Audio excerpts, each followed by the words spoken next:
Supreme Court has started its hearing on the second petition on NEET. Supreme Court has said that there will be no ban on counselling. They have issued a notice and have asked for a reply within 2 weeks. Their next hearing is scheduled on July 8th. Meanwhile, NTA has said that grace marks given to over 1,500 students will be cancelled. NTA has said that re-examination will be held on 23rd June and counselling will begin after the re-exam.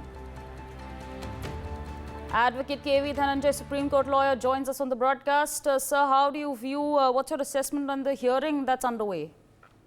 Well, I think more than 24 lakh students wrote this exam, and unfortunately their expectations were raised too much about what the Supreme Court could do. And the Supreme Court apparently, the order of the Supreme Court probably would bring in great disappointment to a large number of them, because what the court is proposing is that the 1,563 students who've been given grace marks, those grace marks would be removed, and if those students wish to write a re-examination, then they will be afforded a re-examination, is what the court has said. Now, who are these 1,563 students, and then what kind of grace marks were given, and what were those centers, and what was the criteria, and how did the NTA, how was the NTA even satisfied that there was a delay in issuance of paper and so on and so forth? None of this information will be made public. So this is a kind of disappointment, and there were larger questions that were before the court as to the leak of the paper. And in this day and age, if there is going to be a paper leak at 9 p.m. in the night, by morning it could be spread out to lakhs of phone numbers and telegram accounts.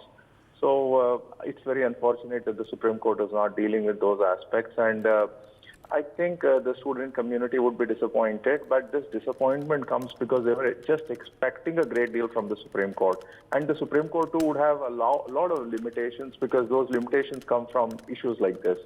If a student, let's say there is talk about a student in Gujarat who was not able to even pass the physics paper there in in 12th standard, but then who scored 705 marks. Now, these are issues which the court really cannot get into unless and until a full-fledged investigation is ordered. And investigation, even if it's most expeditiously held, will take 2, 3, 4 weeks. And every day counts now, because counseling is about to start. Every day would count. So, considering all of these aspects, I think it's, many people expected the Supreme Court to do slightly more. But we were actually trying to temper down the expectations and then say that the Supreme Court may not be able to do much. So I was all the while commenting from the perspective of those who were holding up, looking up to the Supreme Court to do so much more.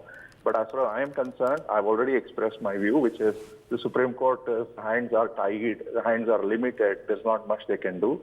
And this is all that they have done. But perhaps somebody can go back to the Supreme Court and ask the 5,563 students' names to be revealed, the centers that they were sitting in be revealed, what kind of communication happened between NTA and those centers whereby NTA was satisfied that there was a delay in giving of papers. And this grace marks, by the way, if you would see, is not actually one extent of grace marks to all of them. It is different amount of grace marks to different individuals. Now, how on earth was that even calculated, computed?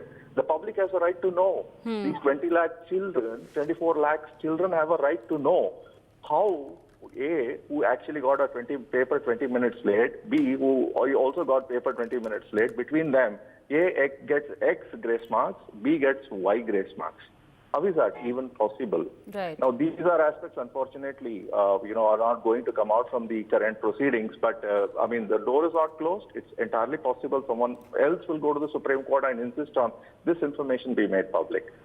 So that's how I think the order today could be looked at. But, this is an evolving matter. Nothing is closed. It's possible the court may change its mind tomorrow. And by the way, so many more petitions are being filed every day.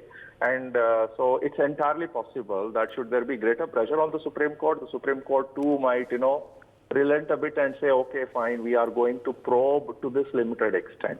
Now, that's possible. So everybody should know that whatever has happened today is not the end of the story. And, it's entirely possible 3 days, 4 days from now, more petitions go to the Supreme Court, and the Supreme Court may take a slightly different approach and then open up a bit more. For more such videos, subscribe to the NewsX YouTube channel, hit the bell icon.